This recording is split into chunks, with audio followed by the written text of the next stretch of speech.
out in my mind, okay? Once you've done a bunch of that with, say, these two patterns, then you might want to do it with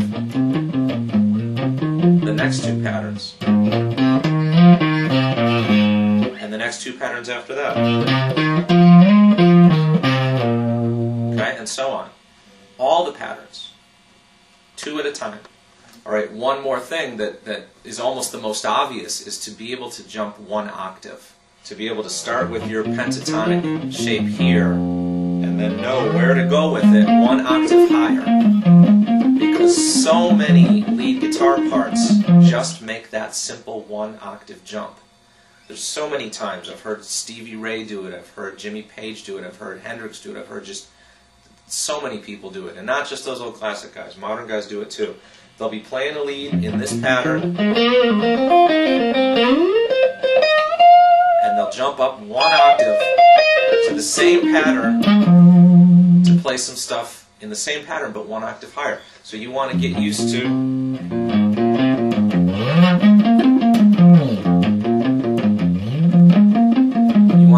making that one octave jump among the other things that you do. Okay, let's talk about big jumps. We've talked about the one octave jump that you should work on, and we've talked about jumping or sliding between adjacent patterns.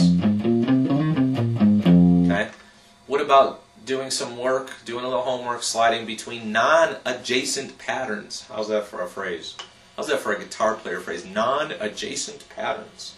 Okay, well, let's start here. We'll start with our main pentatonic shape again. Okay, but this time instead of going to the adjacent pattern, I'm going to skip right past that one and go to this one. Okay, so watch.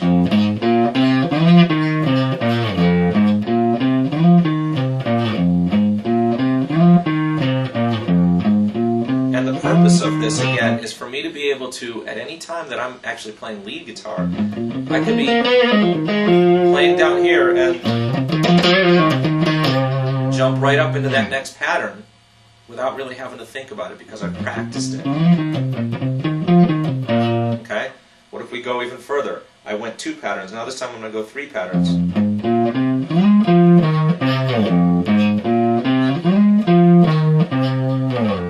Okay?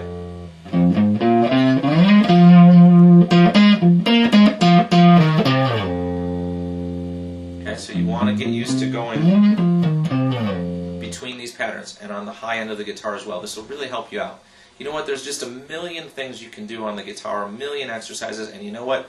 Do them all. They all help with something. They all help you in a different way, and they're all valuable. Okay? All right. One further step in that path is that I want to take you this way. 3 patterns.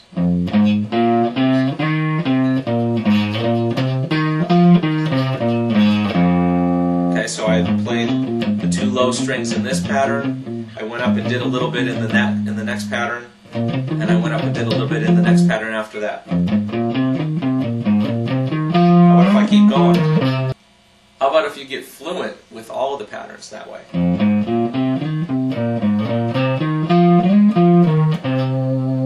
And just work them out until you just can flow between one pattern and the next without mistaking which fret to be at. That's the point here, is that you know how many frets it is. Okay? I'm actually doing these exercises in a key that I don't play in very often. I don't play in the key of F minor very often.